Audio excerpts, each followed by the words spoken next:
نیچے نہیں گر رہی تھی۔ یہ شاید میرے لیے دھمکی تھی۔ تبھی میں مرے مرے قدموں سے چلتی ہوئی واپس آ کر اپنی جگہ پر بیٹھ گئی۔ میرے بیٹھتے ہی وہ جن ذات شہزادہ بھی آ کر میرے پہلو میں بیٹھ گیا۔ وہ جیسے ہی میرے پہلو میں بیٹھا، ایک بڑی عمر کا جن قریب آ کر کھڑا ہو گیا۔ اس کے بعد ایک جن نے میری طرف سونے کا ہار بڑھایا جو مالا کی طرح بنا ہوا تھا، جس کے اندر بڑے بڑے قیمتی ہیرے جواہرات جڑے ہوئے تھے۔ اس مالا کو پہنا جاتا تو تقریباً پیٹ تک جاتا۔ اس بزرگ جن کی ہدایت پر میں نے کانپتے ہاتھوں سے وہ مالا پکڑی، مگر میرے ہاتھ نیچے جھک گئے کیونکہ وہ مالا بے حد وزنی تھی جسے میں سنبھال نہیں پائی تھی۔ میں نے سنبھل کر وہ مالا مشکل سے اوپر اٹھائی اور اس بزرگ کے اشارے پر اپنے سامنے کھڑے جن زادے شہزادے کو پہنا دی۔ میرے مالا پہناتے ہی جن زادوں کی غراہٹیں فضا میں بلند ہوئیں، جن سے میں سہم سی گئی۔ میری ماں اور بہن ابھی بھی ہوا میں لٹکی ہوئی تھیں اور ان کے گرد آگ ہنوز جل رہی تھی۔ اس شہزادے نے بھی قیمتی مالا میرے گلے میں پہنائی تو وزن کے بوجھ سے میری گردن جھکنے لگی، لیکن میں برداشت کرتی سنبھل کر بیٹھی رہی۔ میں ان جنات کے خوف سے کچھ کر بھی نہیں پا رہی تھی۔ اچانک اس بزرگ جن نے ہم دونوں کے سروں پر ہاتھ رکھا اور پھر ایک طرف ہاہاکار مچ گئی۔ وہ سارے جنات اکٹھے ہو کر چیخنے چلانے لگے اور ڈھول بجانے لگے اور ایک دوسرے کو مبارکباد دینے لگے۔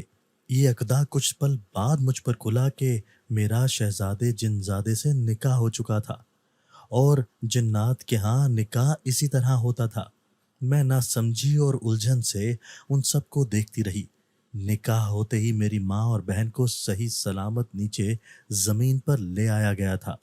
اس سے پہلے کہ میں ان کی طرف بڑھتی، اچانک وہ سارے جنات میرے ارد گرد گھیرا بنا کر کھڑے ہو گئے۔ ان کو اپنے نزدیک آتا دیکھ کر میں بے تحاشا گھبرا گئی اور خوف سے پیچھے کو کھسکنے لگی، جب اچانک شہزادے نے میرے بازو سے پکڑ کر مجھے قریب کھینچا اور گلے سے لگا لیا۔ میرے وجود میں شرارے دوڑنے لگے تھے۔ میرے جسم کا درجہ حرارت اس قدر بڑھ چکا تھا کہ مجھے اپنا پورا جسم تپتا ہوا محسوس ہو رہا تھا۔ آنکھیں الگ جل رہی تھیں کہ میں ان کو کھول بھی نہیں پا رہی تھی، اور یوں ہی میری آنکھیں جلن کے مارے بند ہو گئیں۔ جیسے ہی میری آنکھیں بند ہوئیں، اچانک میرے چاروں طرف جنات کی غراہٹیں گونجنے لگیں اور میرا سر گول گول گھومنے لگا۔ اچانک ہی سب کچھ اپنی جگہ تھم سا گیا۔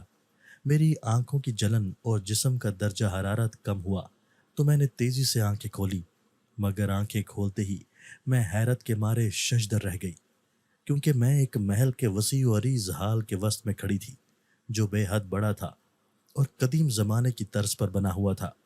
میرے ارد گرد سبھی جنات کھڑے تھے، لیکن اب کی بار وہ مجھے دیکھ نہیں رہے تھے، بلکہ ان کے سر میرے سامنے ادب سے جھکے ہوئے تھے۔ میرے پہلو میں شہزادہ کھڑا تھا جو ان کے رواج کے مطابق میرا شوہر تھا، مگر میں اس نکاح کو نہیں مانتی تھی کیونکہ ہمارے مذہب میں ایسے نکاح نہیں ہوتا تھا۔ اتنے سارے جنات کے درمیان میں اکیلی آدم زادی تھی۔ وہ شہزادہ مجھے اپنی دنیا میں لے آیا تھا جہاں میرے ساتھ جو چاہے سلوک کیا جاتا۔ میں تو یہاں کسی کو مدد کے لیے بھی پکار نہیں سکتی تھی۔ اتنے خوفناک شکلوں والے جنات کو دیکھ دیکھ کر مجھے خوف محسوس ہو رہا تھا اور میرا بس نہ چل رہا تھا کہ میں یہاں سے بھاگ جاؤں۔ پورے محل سے سبھی جنات جوک در جوک حال میں جمع ہوتے جا رہے تھے، اور وہاں آتے ہی وہ میرے سامنے آ کر سینے پر ہاتھ رکھ کر کورنش بجا لاتے اور پھر جھکا سر لیے پیچھے ہو جاتے۔ تقریباً 1 گھنٹے تک یہ سلسلہ چلتا رہا، اور جب یہ سلسلہ رک گیا تو شہزادے نے اپنی بھاری بھرکم آواز میں سب میں اعلان کر دیا کہ آج شہزادے کی شادی کی خوشی میں جشن رکھا جائے گا۔ میں نے پہلی بار اسے بولتے ہوئے سنا تھا۔ تبھی میں اپنی جگہ پر سہم کر رہ گئی کیونکہ اس کی آواز ابھی تک میرے کانوں میں گونج رہی تھی۔ شہزادے نے سبھی جنات کو جانے کا حکم دیا تو سب ایک ہی پل میں وہاں سے غائب ہو گئے۔ سب کے جانے کے بعد وہ شہزادہ میری طرف مڑا تو میں خوف سے اچھل کر پیچھے ہو گئی، جس پر شہزادے نے کہا کہ تمہیں مجھ سے ڈرنے کی ضرورت نہیں ہے، نہ ہی کسی اور سے ڈرنے کی۔ اب تم ایک شہزادے کی بیوی ہو، کوئی تمہیں نقصان نہیں پہنچا سکتا۔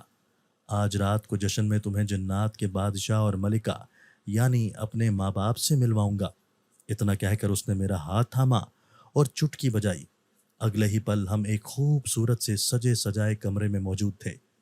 اس نے مجھ سے کہا کہ تم اب بے فکر ہو کر آرام کرو، رات کو جشن کے وقت ملیں گے، ابھی مجھے بادشاہ اور ملکہ سے ضروری ملاقات کرنی ہے۔ اتنا کہہ کر وہ وہاں سے غائب ہو گیا۔ تو میں سجی ہوئی مسہری پر بیٹھ کر آج جو کچھ ہوا اس بارے میں سوچنے لگی۔ جو کچھ ہو چکا تھا وہ سب میرے وہم و گمان میں بھی نہیں تھا۔ جنات کے شاہی کپڑے سیتے سیتے میں جنات کے شہزادے کی بیوی بن گئی تھی، اور بیوی بھی ایسے کہ اس نکاح کو ہمارے مذہب میں جائز کہا ہی نہیں جا سکتا تھا۔ میں بغیر کمرے کی سجاوٹ اور قیمتی سامان پر توجہ دیے اپنا سر تھام کر بیٹھ گئی اور رونے لگی، مگر مجھے اس مشکل سے نکلنے کا کوئی بھی حل نظر نہیں آ رہا تھا۔ وہ بھی تب جب میں جنات کی دنیا میں تھی، نہ کہ اپنی دنیا میں، کہ وہاں کسی عامل کی مدد سے میں ان جنات سے پیچھا چھڑوا لیتی۔ رو رو کر میرا سر درد کرنے لگا تو میں پیچھے کو گر کر لیٹ گئی اور جلد ہی گہری نیند میں اتر گئی۔ میری آنکھ لگے ابھی کچھ ہی دیر ہوئی تھی، مجھے اپنے قریب سے اونچی اور بھیانک غراہٹیں سنائی دینے لگیں۔ اس کے ساتھ ہی عجیب سی گرمی اور تپش کا احساس بھی ہونے لگا، جس سے نہ صرف میرا جسم پسینہ پسینہ ہونے لگا بلکہ خوف سے میرا رواں رواں کانپ اٹھا۔ میں جلد ہی لاشعور سے شعور کی منزل طے کر چکی تھی۔ تبھی مجھے اچھے سے یاد آ گیا تھا کہ میں جنات کی دنیا میں تھی اور کس حیثیت سے یہاں موجود تھی، وہ بھی مجھے یاد آ چکا تھا۔ میں اب اٹھ کر بیٹھتی اور صورتحال کا جائزہ لیتی کہ تبھی کسی نے مجھے بالوں سمیت پکڑ کر زور سے کھینچا۔ میری چیخ پورے کمرے میں گونج اٹھی تھی، جبکہ میں مسیری سے اتر کر نیچے گر گئی تھی۔ میری کمر میں شدید چوٹ آئی، مگر وہ جو کوئی بھی تھا اس نے مجھے بالوں سے پکڑ کر گھسیٹنا جاری رکھا اور پھر کمرے کے وسط میں لا کر زور سے پٹخا۔ میں نے خود کو سنبھال کر اپنے سر کو دباتے اور سہلاتے سامنے دیکھا تو میرے ہوش اڑ گئے، کیونکہ میرے سامنے تقریباً 10 فٹ کا بھاری بھرکم ایک جن کھڑا تھا۔ اس کے سر پر 2 سینگ تھے جو 1 فٹ تک لمبے اور آگے سے بے حد نوکیلے تھے۔ اس کا چہرہ از حد بھیانک تھا اور اس کی ایک آنکھ پھوٹی ہوئی تھی، جبکہ دوسری آنکھ حد سے زیادہ سرخ تھی، جس کے اندر سفید رنگ کا چھوٹا سا لینس تھا جو اسے مزید بھیانک بنا رہا تھا۔ اسے دیکھتی میں خوف سے رونے لگی تو اس نے ایک دم سے میرے گرد چکر لگانے شروع کر دیے۔ یہی نہیں، میرے گرد چکر لگانے کے ساتھ ساتھ وہ دعائیہ انداز میں ہاتھ فضا میں اٹھائے نہ صرف زور زور سے کچھ پڑھ بھی رہا تھا، شاید وہ کسی منتر کا جاپ کر رہا تھا، جس کا مقصد کیا تھا میں نہیں جانتی تھی، لیکن اتنا محسوس ہو گیا تھا کہ وہ مقصد اچھا نہیں تھا۔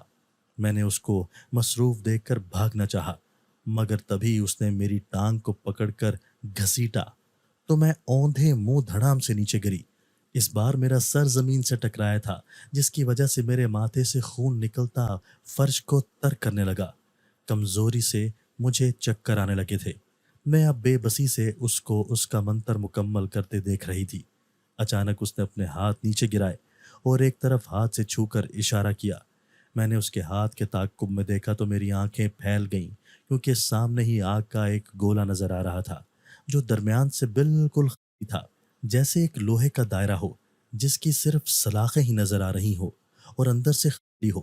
لیکن اس گولے کے اندر ایک سیاہ رنگ کی پتھریلی اور سنسان سی زمین نظر آ رہی تھی، جس کے ارد گرد پہاڑ ہی پہاڑ موجود تھے۔ میں ابھی غور سے اسی جن کو دیکھ رہی تھی جب اس جن نے مجھے بالوں سے پکڑا۔ مجھے لگا میرے بال اکھڑ کر میرے ہاتھوں میں آ جائیں گے۔ میں نے اپنے سر کو چھڑوانا چاہا، مگر وہ مجھے بالوں سے پکڑ کر گھسیٹتا ہوا اس گولے کی طرف لے جانے لگا۔ میری چیخیں پورے کمرے میں گونج رہی تھیں۔ ہم گولے کے قریب پہنچ چکے تھے جب اچانک کمرے میں تیز روشنی چمکی، اور جب وہ روشنی چھٹی تو سامنے ہی شہزادہ کھڑا تھا جو غصے بھری نگاہوں سے اس جن کو دیکھ رہا تھا جو مجھے نقصان پہنچا رہا تھا۔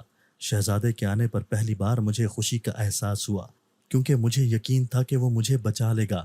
شہزادہ گرجتا ہوا اس جن کی طرف بڑھا جو گھبرا چکا تھا، لیکن اس سب کے باوجود اس نے مجھے بالوں سے پکڑ کر گولے کی طرف پھینکا اور میں اس آگ کے گولے میں گرتی چلی گئی۔ مجھے ایسے لگا جیسے میں کسی کنویں میں گر رہی ہوں۔ نیچے گرتے ہوئے میں نے دیکھا کہ شہزادے نے اس جن کا سر اس کے تن سے جدا کر دیا تھا، اور اس جن کے جسم سے نکلنے والا خون شہزادے کے چہرے کو رنگ چکا تھا۔ مگر شہزادے کے اس گولے میں داخل ہونے سے پہلے ہی اس گولے کا منہ بند ہو چکا تھا۔ یہ سب دیکھ کر میرا دل کانپا اور میں چکراتے سر کو لیے اپنے ہوش و حواس کھو بیٹھی۔ مجھے نہیں معلوم میں کتنے گھنٹوں کے لیے بے ہوش رہی، لیکن جب مجھے ہوش آیا تو ہر طرف رات کا اندھیرا چھایا ہوا تھا۔ سر پر آسمان تھا اور آسمان میں چمکتا چاند، جس کی روشنی سے میں ارد گرد چیزوں کو دیکھ پا رہی تھی۔ ہر طرف پتریلی زمین تھی اور اونچے اونچے پہاڑ اور درخت تھے۔ جگہ جگہ پر نوکیلی کانٹے دار جھاڑیاں اگی ہوئی تھیں۔ ایسے میں مجھے کوئی ایسی جگہ نظر نہ آئی جہاں میں پناہ لے سکتی۔ میں لڑکھڑاتے قدموں سے اٹھی اور ایک طرف کو چلنے لگی۔ بھوک، پیاس اور خوف سے میرا برا حال تھا اور ایسے لگ رہا تھا جیسے میرا آخری وقت آ گیا ہو۔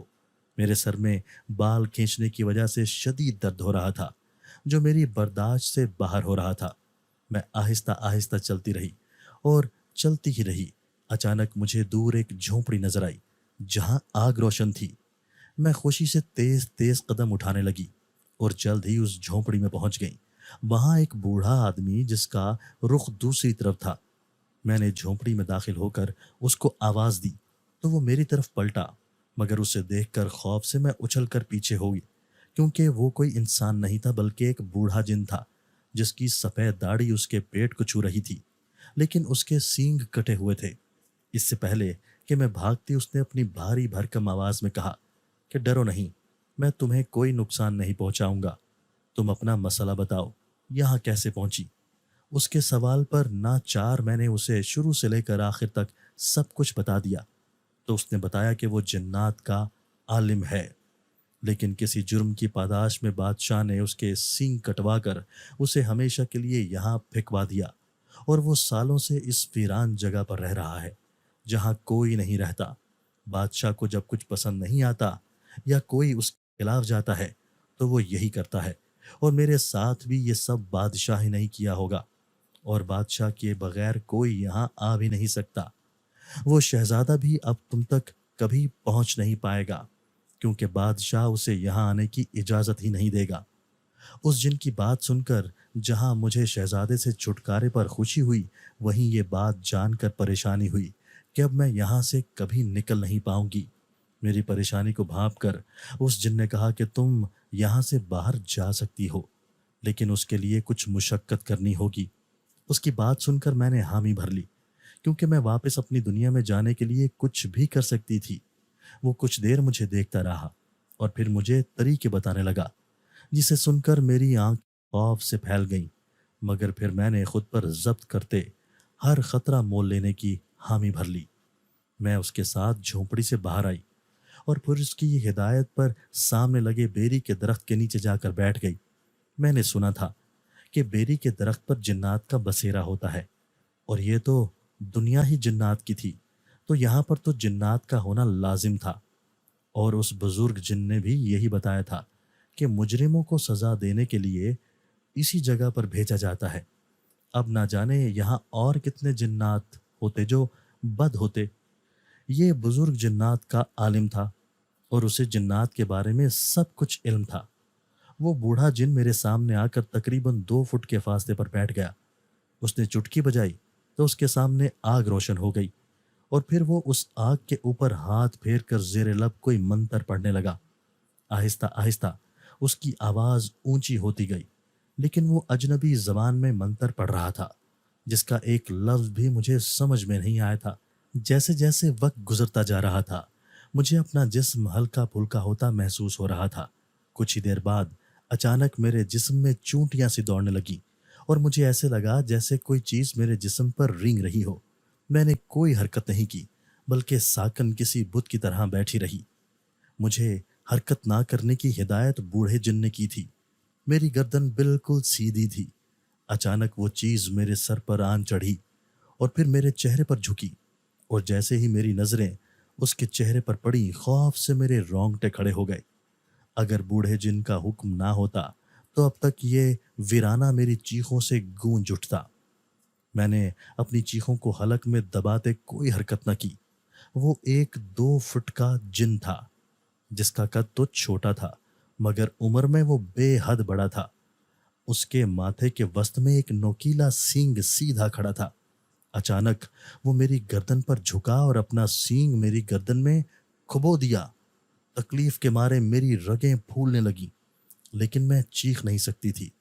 اگر چیختی تو یہ بونا جن مجھے چیڑ پھاڑ کر کھا جاتا۔ میری گردن سے اس نے ایک جھٹکے سے سینگ نکالا اور پھر فوارے کی طرح ابلتے خون کو پینے لگا۔ میں تکلیف کی شدت سے آنکھیں میچ گئی۔ تقریباً 5 سیکنڈ تک میرا خون پینے کے بعد وہ تیزی سے مجھ سے دور ہٹا اور ایک طرف بھاگتا چلا گیا۔ تبھی بوڑھے جن نے مجھے اشارہ کیا تو میں نے تیزی سے اپنی جگہ سے اٹھ کر اس کے قریب آئی اور اپنی گردن سے بہتا خون آگ میں ڈالنے لگی۔ جیسے ہی میرا خون آگ پر پڑا، آگ بھڑک اٹھی اور ایک ناگوار سی بو وہاں اٹھنے لگی۔ میں اس بوڑھے جن کے سامنے بیٹھ چکی تھی۔ اس بوڑھے نے منتر پڑھتے آگ کی طرف اشارہ کیا تو وہ آگ نیچے سے اٹھ کر ہوا میں اڑتی میرے ارد گرد چکر لگانے لگی۔ اس آگ نے میرے گرد 7 چکر مکمل کیے اور پھر واپس زمین پر آ گری، اور زمین پر گرتے ہی اس کا رنگ گہرا سرخ ہو گیا۔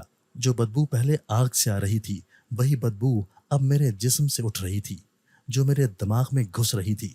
بوڑھے جن نے کہا کہ اس بدبو سے تمہارے جسم کی بدبو مٹ جائے گی، جس سے کوئی جن تمہارے وجود کو ڈھونڈ نہیں سکے گا، اور بادشاہ کے 7 شہزادہ بھی یہی سمجھے گا کہ تم یہاں ہو، اور یہاں پر اتنے جنات کی موجودگی میں کوئی انسان زندہ نہیں رہ سکتا۔ تبھی وہ تمہیں مرا ہوا سمجھ لیں گے۔ یہ بدبو کچھ دن تک تمہارے جسم کا حصہ رہے گی، ہو جائے گی، لیکن تم ہمیشہ کے لیے جنات سے بچ جاؤ گی، اور یہ اپنے گلے میں پہن لو۔ یہ جنات سے تمہاری حفاظت کرے گا۔